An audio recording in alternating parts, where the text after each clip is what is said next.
தந்தை மகன் தூயாவின் பெயராலே ஆமேன்.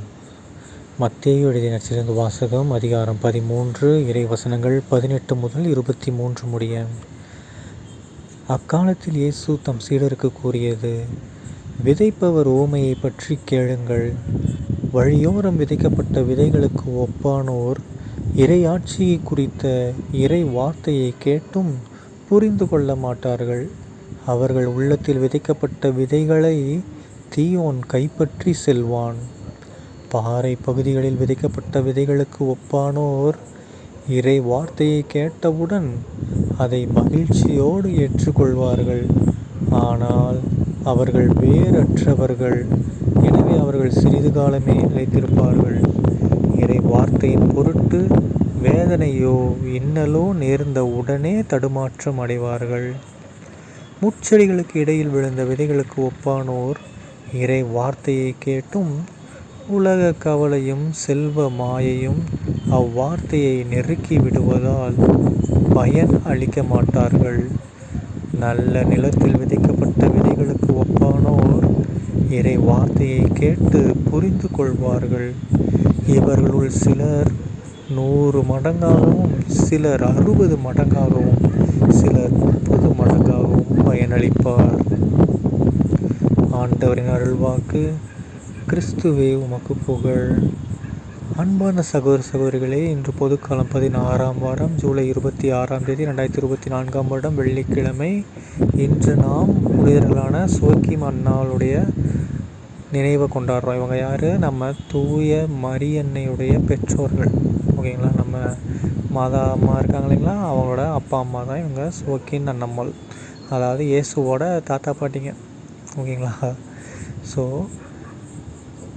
அவங்க பாருங்களேன், நம்ம அன்னை மரியாவை நமக்கு எல்லாருக்குமே தெரியும். மாசற்ற கன்னின்னு நம்ம படிப்போம். கரெக்டுங்களா? ஜென்ம பாவம் இல்லாமல் உற்பவித்த ராக்கினியேன்னு படிப்போம். கரெக்டுங்களா? ஸோ ஜென்ம பாவமே இல்லாமல் ஒரு அம்மா பிறந்திருக்காங்கன்னா அது நம்ம அன்னை மரியாள் மட்டும்தான். ஓகேங்களா? ஏன்னா அப்படிப்பட்ட ஒரு தூய ஒரு உள்ளத்தில் மட்டும்தான், ஒரு உடலில் மட்டும்தான் நம்மளுடைய கடவுளே பிறப்பெடுக்க முடியும். கடவுள் தூயவராக அவர் பிறப்பெடுக்கிறார் அப்படின்னா அவர் இருக்கக்கூடிய இடத்த என்ன பண்ணி ஆகணும்?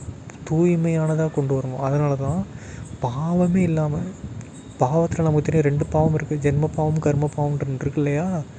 ஸோ ஜென்ம பாவம் இல்லாத மாதிரி பிறந்திருக்காங்க நம்ம அன்னை மரியாளம்மா. ஓகேங்களா? ஸோ அப்படி அவங்கள பெற்று சின்ன வயசுலேருந்து அவ்வளோ பாதுகாப்பு கொடுத்து அவங்கள ஒரு நல்ல பெண்ணாக வளர்த்த நம்ம சோக்கிம் அன்னம்மாள், அவங்களோட நாளை தான் நீங்கள் கொண்டாடுறோம். ஓகேங்களா? அவங்க மூலமாக வேண்டிக்கோங்க. உங்களையும் உங்களுடைய பெண் குழந்தைகளையும் அவங்க நல்லா பார்த்துக்குவாங்க. நம்ம தாத்தா பாட்டிங்க மாதிரி அவங்க. ஸோ நமக்கும் அவங்க நல்லா ஹெல்ப் பண்ணுவாங்க. வேண்டிக்குவாங்க. சரிங்களா? ஸோ இன்றைய நற்செய்தியுடைய விளக்கம் நம்ம எல்லாருக்குமே தெரிஞ்சது தான். விதைப்பவர் உவமை எல்லாருக்குமே தெரியும். அந்த விதைப்பவர் உவமையில் இருக்கிற அந்த 100 மடங்காக பலன் கொடுத்தவங்க தான் இவங்கெல்லாம். இந்த ஃபோட்டோவில் இருக்காங்க இல்லையா, சோக்கின் அன்னம்மாள், நம்ம அன்னை மரியாள், இவங்க எல்லாமே யார்? 100 மடங்கு பலன் கொடுத்தவர்கள்.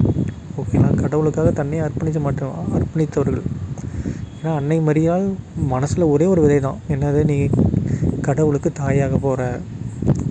ஓகேங்களா? கல்யாணமே ஆகிறதுக்கு முன்னாடியே தாயாக கரு உருவாக போகுதுன்னு சொன்னோன்னா அந்த இறை வார்த்தையை ஐயோ அப்படின்ட்டு தூக்கி எறியாமல் கலக்கத்தோட ஒரு கவலை மனதில் இருந்தாலும், ஒரு கலக்கம் இருந்தாலும் அதை மனதில் எடுத்து தியானித்தாங்க. அந்த விதையை மனசில் வச்சு தியானித்தாங்க. அந்த தியானத்தினால அந்த விதை இப்போ உலகம் ஃபுல்லாக பெரிய மரமாக முளைச்சிருக்கு. கரெக்டுங்களா?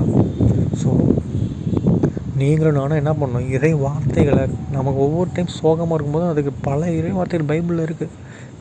படித்து அதை தியானிச்சிங்கன்னா கண்டிப்பாக, இப்போ நீங்கள் கஷ்டத்தில் இருக்கீங்க, அப்போ கடவுள் இறை வார்த்தையில் என்ன சொல்லியிருக்காரு? நான் உன் கூட இருக்கேன், நீ எதுக்கும் பயப்படாத, தீங்கு உனக்கு நேரிடாது, வாதை உன் கூடாரத்தை நெருங்காது, நானே உன் நாயன், அஞ்சாதே, அமைதியாக இரு அப்படின்ட்டு நிறைய வசனங்கள் நமக்கு நம்ம கவலையாக இருக்கும்போது, சோகமாக இருக்கும்போதுலாம் நம்ம மனதில் வந்துகிட்டே இருக்கணும். ஓகேங்களா? கடவுளுடைய பாதுகாப்பில் நீ இருக்க, உன் பக்கம் எத்தனை பேர் விழுந்தாலும் நான் உன் கூடவே இருக்கேன். ஓகேங்களா? நானே உன் நாயர், உனக்கு எதுக்கு குறைவு, உன்னுடைய சுமையெல்லாம் என்கிட்ட இறக்கி வை இப்படிங்கிற எல்லா வசனமையும் நீங்கள் மனசில் வச்சு தியானிச்சிக்கிட்டே இருந்தீங்க அப்படின்னா கண்டிப்பாக நமக்கு எந்த ஒரு துன்பமும் வராது. அந்த விதைகள் நம்ம மனதில் பெரிய விருட்சமாக மாறி கண்டிப்பாக பல மடங்கு பலன் கொடுக்கும்.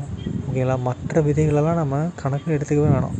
நமக்கு தேவை நல்ல நிலம். நம்ம மனதை நல்ல நிலமாக மாற்றுங்க. இயேசு கிறிஸ்து அப்படிங்கிற ஒரு நல்ல விதை முளைக்கிறதுக்கு நம்ம அன்னை மரியாள்ங்கிற ஒரு நல்ல நிலம் தேவைப்பட்டிருக்கு. அதுவும் 100 மடங்கு பலன் கொடுக்கக்கூடிய நிலம் தேவைப்பட்டிருந்துருக்கு. அந்த மாதிரி நம்ம மனதிலும் நல்ல விதையை கடவுள் விதைக்கணும் அப்படின்னா நம்ம மனதையும் தூய்மையாக அன்னை மரியாதை போல் மாற்றிக்கொள்ள வேண்டும். சரிங்களா? தந்தை மகன் தூய ஆவியின் பெயராலே ஆமீன். இயேசுவுக்கு புகழ், இயேசுவுக்கு நன்றி. மரியே வாழ்க. இயேசுவின் இரத்தம் ஜெயம். அல்லேலூயா. Praise the Lord.